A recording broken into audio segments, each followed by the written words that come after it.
제가 요 알아두면 좋은 정보 간단하게 말씀드릴게요. 교육활동 보호 같은 경우는 이제 선생님들의 조금 힘든 그런 상황들을 보호하기 위해서 교육활동 보호라고 해서 선생님들의 조건, 옛날에는 이걸 교건이라고 표현을 했거든요.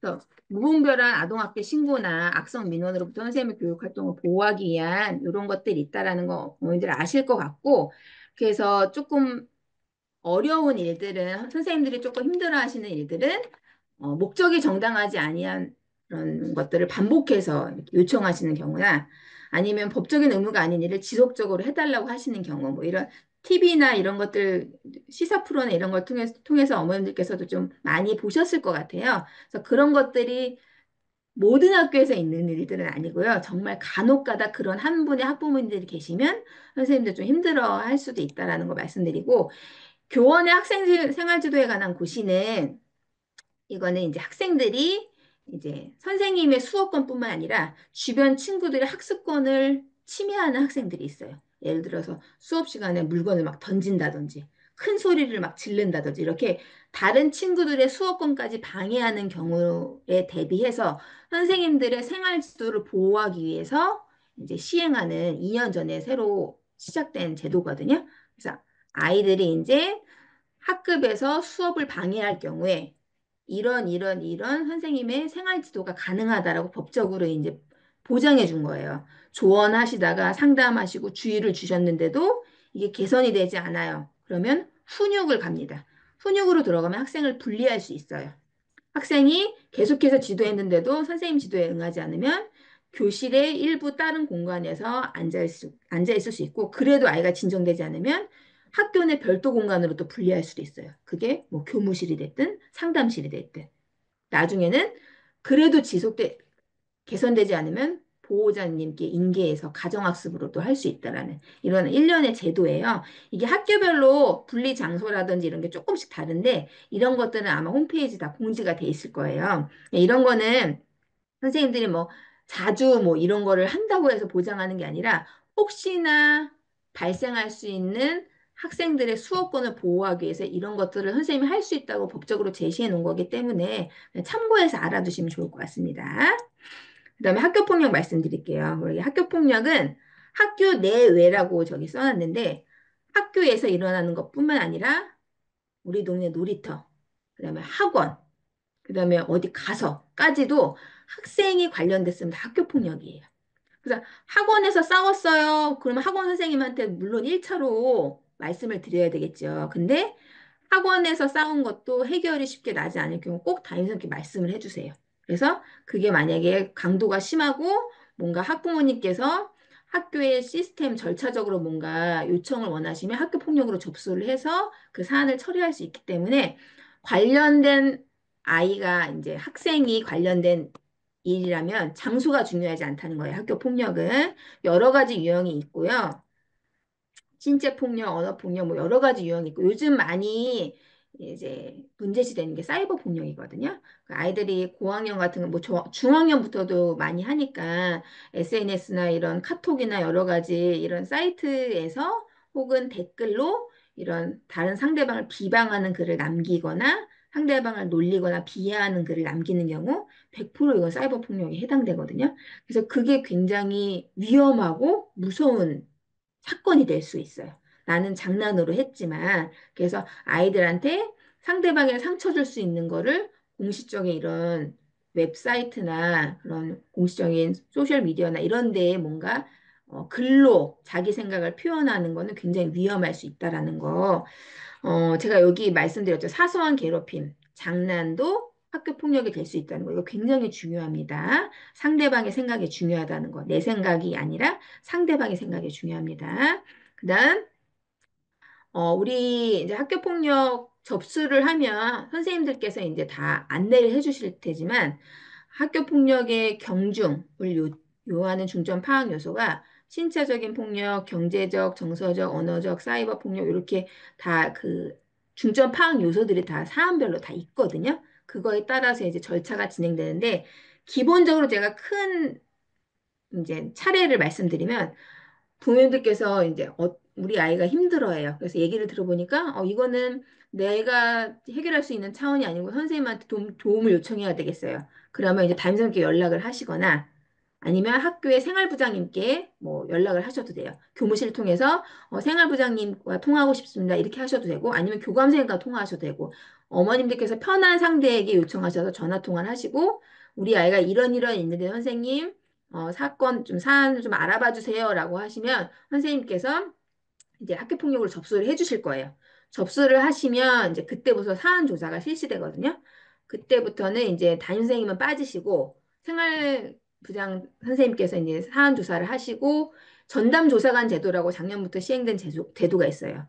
이제 퇴직 경찰이나 퇴직 교사가 교육청별로 전담 조사관이 되어서 학교에서 그걸 선택할 수 있어요. 학교에 있는 전담 그 생활부장님이 조사하실 수도 있고 아니면 교육청에 요청해서 이 조사관이 나와서 조사할 수도 있고 이건 학교에서 선택할 수 있는 거고요. 조사한 이후에 이제 피해 추정 학생, 가해 추정 학생 아직 피해 학생, 가해 학생은 아니에요. 조사하는 중이기 때문에 신고를 해도 피해 추정 학생이 됩니다. 조사한 결과도 전담기구 심의를 합니다. 심의를 통해서 아 이거는 학교 안에서 해결할 수 있는 사안이다. 그러면 학교장 자체 해결로 가고요. 이거는 좀 사안이 심각한데 교육청으로 가야 되겠다. 그럼 교육청 심의위원회로 갑니다. 이렇게 학교 안에서 해결할지 교육청으로 갈지의 그 기준은 이렇게 됩니다.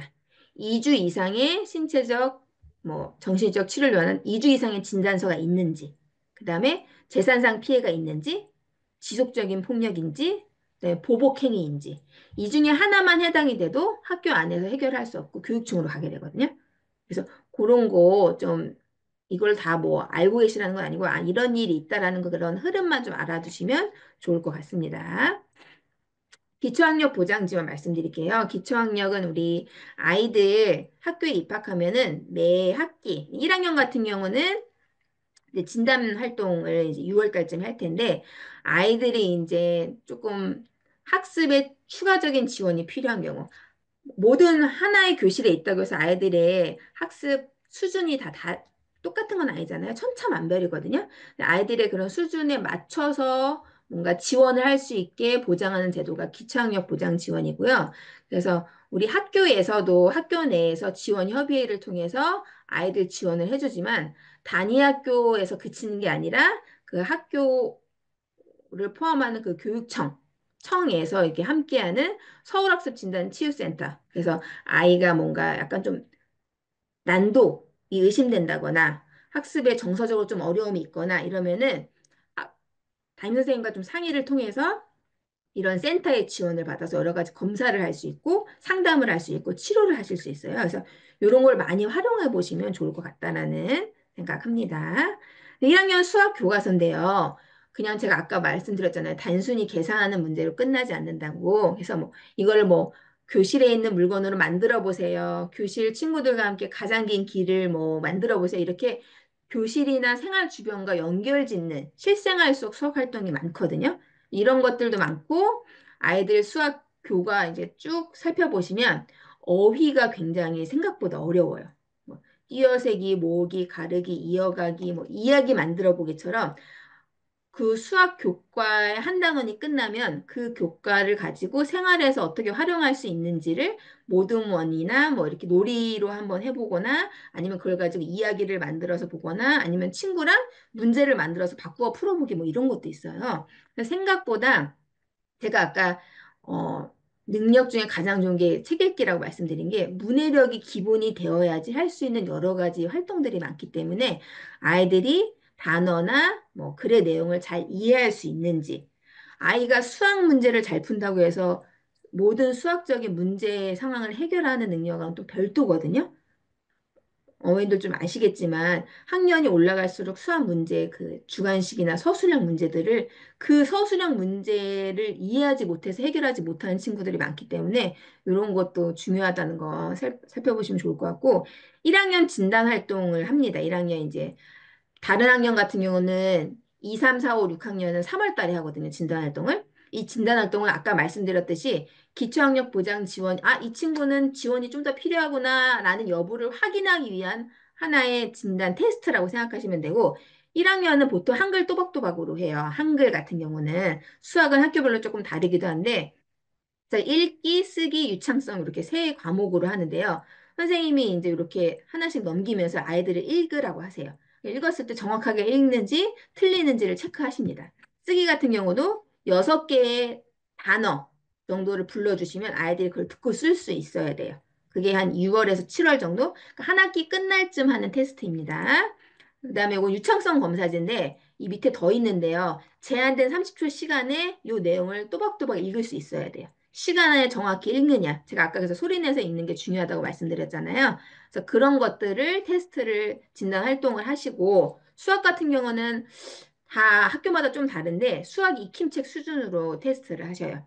1학기 때 배웠던 단원들에서 뭔가 이렇게 문제를 추리셔가지고 간단한 내용 아이들이 그래서 처음에 국어 이제 교과서 보시면 부모님들이 좀 난해해 하시는 게 한쪽에서는 기역, 니은, 아야, 어요가 나오는데 또 같은 쪽에 오른쪽에서 막 글이 나오거든요.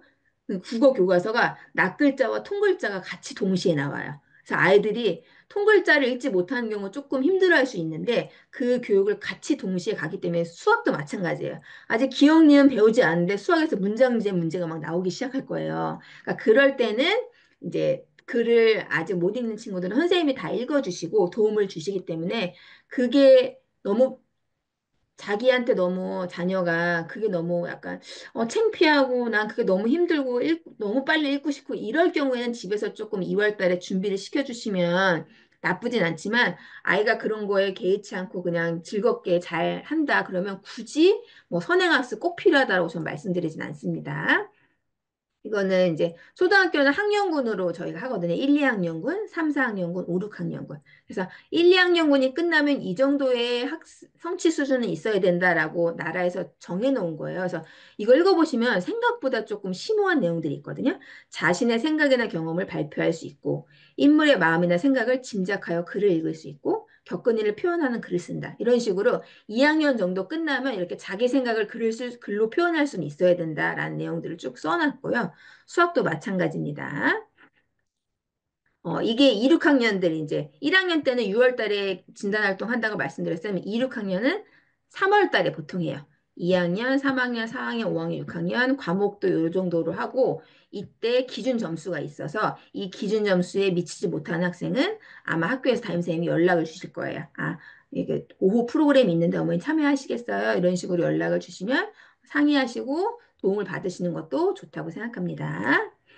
초등학교 1학년 미디어 이용 습관 진단합니다. 아이들이 미디어 걱정 많이 하시잖아요. 그래서 미디어에 많이 빠진 친구들 사실 학교에서 하는 활동은 그렇게 막 현란하거나 막 스펙타클하거나 막 이런 활동이 없고 다 정적인 활동인데 사실 미디어에 많이 심취한 학생들 같은 경우는 조금 학교 생활에서 재미를 덜 느끼기도 해요. 그래서 미디어 사용이 좀 과한 친구들은 좀 조절할 수 있는 조절을 해야 될 필요성을 좀 느낍니다.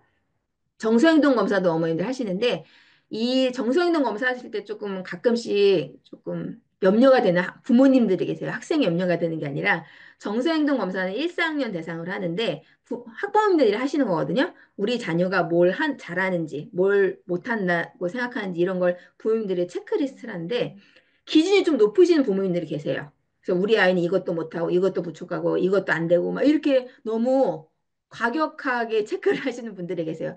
그런 분들 결과지를 보면 아이가 다 부족하고 무슨 검사를 받아야 되고 막 이렇게 나오거든요. 근데 사실 기준 잣대를 어머님들은 자녀만 보시니까 이거 못하는 것만 막 보이시는데 학교에서 그 친구 보면 사실 학교 생활 잘하고 있는 친구들이 많거든요. 그래서 이 정서행동 검사하실 때 너무 잣대를 높게 가져가셔서 우리 아이 못하고 부족하다고 막 이렇게 신랄하게 비판하는 쪽으로 체크하시기보다는 열린 마음으로 이렇게 체크를 해주시는 게 좋다고 생각합니다.